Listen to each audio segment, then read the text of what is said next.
আজকেও আমি সব থেকে আশ্চর্য একটা জিনিস দেখলাম, আমার কলিজার টুকরা মুফতি আমির হামজা ভাইকে আজকেও আমার নওগাঁ জেলার মানুষ দিনের বেলা মাহফিলে মারার হুমকি, হত্যার হুমকি এক নেতা দিয়েছে।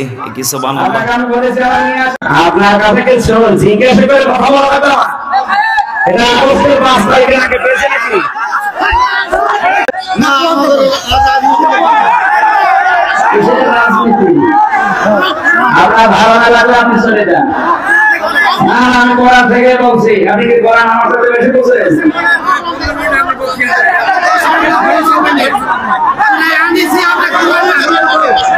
আপনারা হাতে বলেছে কে? আপনাকে আমি বলেছি আবার নিয়ে আসেন। বলেন বলেন, কিছু তো বলবেন। আজকে বড় কষ্ট লাগে। 5 আগস্টের আগে আমার মনে হয়েছিল এই জালেমেরা জুলুম করেছিল, এখনো মনে হয় জালেম বিদায় নাই নাই। এরা বাস্তব প্রমাণ। আমার জেলার মানুষ, লজ্জা লাগে বলতে। কিভাবে আপনি পারলেন একজন বড় আলেমকে অপমান করতে? কিভাবে পারলেন? আমি নওগাঁ জেলার সন্তান হয়ে নিজেই লজ্জিত মনে হচ্ছে। কারণ আমার দেশে এখনো পর্যন্ত কিছু জুলুমকারী আছে না নেই? আল্লাহর নবীজিকে মারার জন্য কিছু কাফের, বেঈমান, ইহুদি নাসারা, মুশরিকের বাচ্চারা ষড়যন্ত্র করেছিলেন।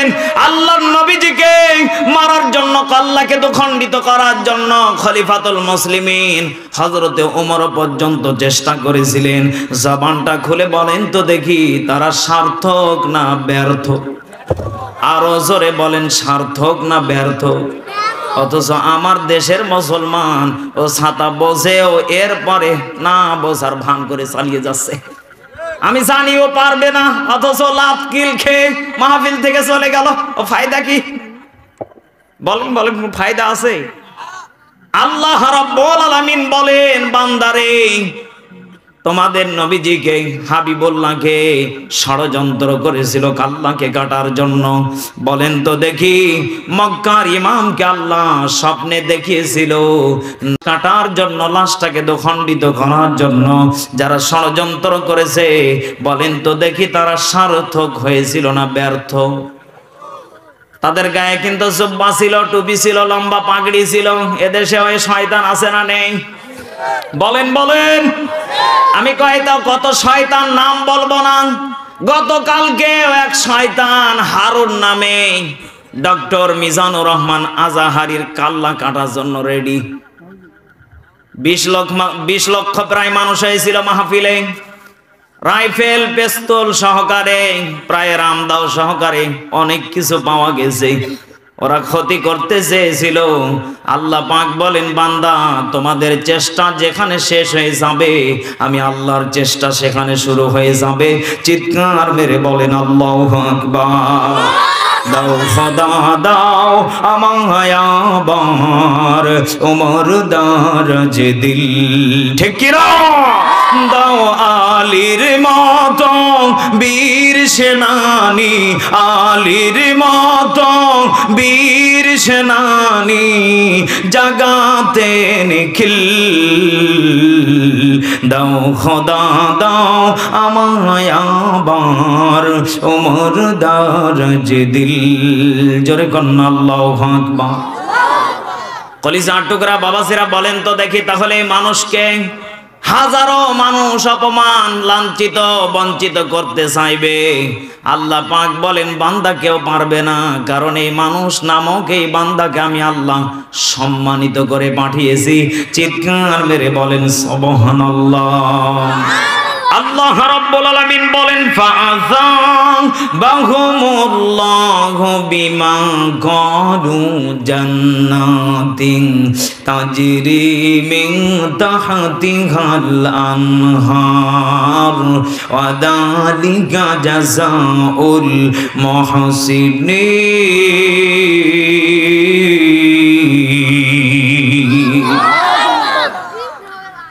সূরা মাইদা 7 নম্বর পারা 1 নম্বর পৃষ্ঠা 5 নম্বর লাইনের 85 নম্বর আয়াত। আল্লাহ পাক বলেন, হে নবী আপনি জানিয়ে দেন, ফাআসাবাহুমুল্লাহ আল্লাহ বান্দাদেরকে আপনার উম্মতদেরকে সম্মান দিয়ে পাঠিয়েছি। সুবহানাল্লাহ পড়ে। এই সম্মানটা মনে হয় আপনার দাদা দিয়েছে, আপনার নানা, শ্বশুর বাড়িতে। বলেন বলেন, এই সম্মানটা দিয়েছেন কে? আমার একটা ছাত্র জীবনের গল্প মনে পড়ে গেল, কি বলবো? আমি যখন ছাত্র ছিলাম, হঠাৎ করে আমি একদিন শুনলাম আমার আপন খালাতো বোনের বিয়ে। আমার খালু ফোন করে, খালা ফোন করে, খালাতো বোন ফোন করে, ভাইয়া আসো, আমার বিয়ে খাওয়া লাগবে, আনন্দ করা লাগবে। মনে মনে চিন্তা করলাম, একটাই বোন, আমার তখন কোনো বোন ছিল না, একটা মাত্র বোন, খালাতো বোন। মনে মনে চিন্তা করলাম, আল্লাহ হেফজ পড়তেছি, কেবল নদীর মাঝখানে 16 পারা হেফজ রানিং চলতেছে। হঠাৎ করে ফোন আসলো, হুজুরকে বললাম, হুজুর আমাকে একটু ছুটি দিতে হবে। হুজুর আমাকে জিজ্ঞাসা করলো কেন? আমি বললাম, আমার একটা মাত্র খালাতো বোন, কত আশা করে খালু ফোন করতেছে, বিয়ে খেতে যাওয়া লাগবে। হঠাৎ করে হুজুর আমার মাথায় হাত দিয়ে বলতেছে, বেটা তুমি যদি রাগ না করো তোমাকে একটা পরামর্শ দেই। রাগ করবো কেন? আপনি ওস্তাদ বলেন, মানবো। ওস্তাদ আমাকে বলতেছে, বেটা সত্য কথা হলো এটা, তোমার খালাতো বোনের বিয়ে খেতে গেলে 1 থেকে 2 ওয়াক্ত খেতে পারবে। সত্য? এ কি সত্য না? আপনারা যে মানুষের বাড়িতে প্রাইভেট কার, হাইস মাইক্রো বাসে, ভ্যাট ভেটিতে, গরুর গাড়িতে, ঘোড়ার গাড়িতে যান, কয় ওয়াক্ত খাওয়ায়? বলেন বলেন। না সারাদিন, 3 দিন, 5 দিন? শিক্ষা লুকিয়ে আছে কয়দিন? বলেন বলেন। 1 ওয়াক্ত। কয় ওয়াক্ত? ওস্তাদ আমাকে বলতেছে, বেটা একটা ওয়াক্ত থেকে 2 ওয়াক্ত খাবার খেতে পারবা, অথচ তোমার এমন একটা দিন আসবে, আমি কিন্তু আয়াত থেকে শিক্ষাটা বের করেছি, এমন একটা দিন তোমার আসবে বাজান, একটা ওয়াক্ত না 2 ওয়াক্ত না, শ্বশুর বাড়িতে গেলে তোমার শাওড়ি আম্মা মাছের কাল্লা সব থেকে যেটা বড় জান্নাতি খাবার তোমার সামনে এনে দেবে, তোমার ইচ্ছা মতো যতদিন মন চাই খাবে। সুবহানাল্লাহ বলে। আর সাথে যেটা দিবে ওটা তো ফি সাবিলিল্লাহ, ও কিয়ামত পর্যন্ত খেতেই থাকবে। আল্লাহু আকবার বললে কেন?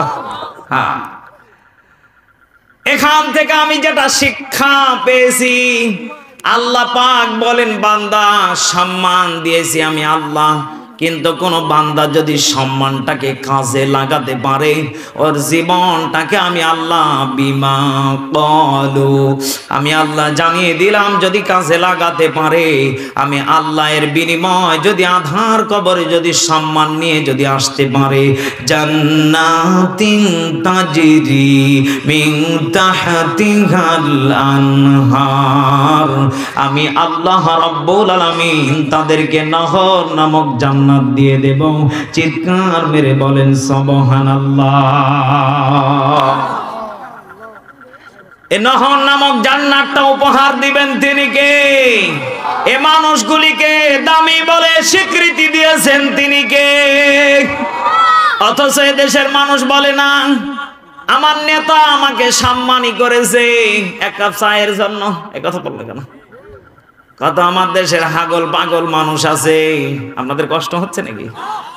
এই যে সামনে নির্বাচন আসলে দেখা যাবে সারাটা রাত স্লোগান দেবে, আমার নেতা তোমার নেতা ফুলের মতো পবিত্র, ও প্রসাব করে কোন জায়গাতে পানি লাওয়া লাগে জানে না। এই কথা বলে না কেন? সেদিন আমি সিংড়ার নাটোরে গিয়েছিলাম, এক নেতা স্লোগান দিতে দিতে সবাই নিয়ে যাচ্ছে, হঠাৎ করে আমি গাড়িটা ব্রেক করে 1 নম্বর সারবো। কয় নম্বর? আমার ক্যামেরাম্যান ছিলেন সাথে, কিছু নেতা আমার সাথে 1 নম্বর সারার জন্য গেল। মনে মনে চিন্তা করলাম, আল্লাহ এই নেতা ফুলের মতো পবিত্র, দেখা যাক এর কাম কি। কারণ আমরা বক্তারা কিন্তু ধান্দায় থাকি, ও ভুল করলে এটা বলবো। কথা বল না কেন? এখানে শিক্ষা লুকিয়ে আছে, কি বলেন বলেন। একটু আগে যে নেতাকে ফুলের মতো পবিত্র করতে করতে ওরা প্রসাবখানা পর্যন্ত নিয়ে গেল, ওই নেতাকে দেখলাম বিশাল বড় সাইনবোর্ডে লেখা আছে এখানে দাঁড়িয়ে থেকে প্রসাব করা নিষেধ। ও নেতা দাঁড়িয়ে থেকে মারে, ও ছাতা নেতা না খেতা, জোরে কর না কেন? ও শিক্ষার অভাব। কথা বলেন। ও ওর যদি শিক্ষা থাকতো, অত বড় একটা সাইনবোর্ড লেখা আছে, বসে থেকে প্রসাব করত। এরপরে দেখলাম প্রসাব করার পরে ঝেড়ে ঝুড়ে সেল লাগিয়ে দিল। আচ্ছা, আপনি যেই নেতাকে আপনি একটু আগে ফুলের মতো পবিত্র বানালেন, এত দামি বলে স্বীকৃতি দিলেন, আপনার নেতা কোন জায়গাতে প্রসাব করে পানি দেওয়া লাগে জানে না? বলেন তো দেখি, ওই নেতা স্লোগান দিয়ে জান্নাত পর্যন্ত কি যাওয়া যাবে? আস্তে কর, আরো আস্তে, আরো আস্তে। আমার আব্বা জানেন, আমার রাগ করতেছেন মরে, রাগ করা যাবে না। আপনি দেখেন, এই সমাজে যতদিন পর্যন্ত বেঁচে আছেন, আপনার প্রত্যেকটা সেকেন্ডের হিসাব নেবেন তিনি কে? আল্লাহ পাক বলেন কিরামান কাতিবিন, রোজ হাসরের দিন যদি বলে বাবা তুমি কার ছিলা গো, আমি দেওয়ান বাগিল, হ্যাঁ ও যে ভড়িও তো অর্ডার দিয়ে বানিয়ে নাও, আপনি কোন জায়গায় থাকবেন বলেন তো দেখি।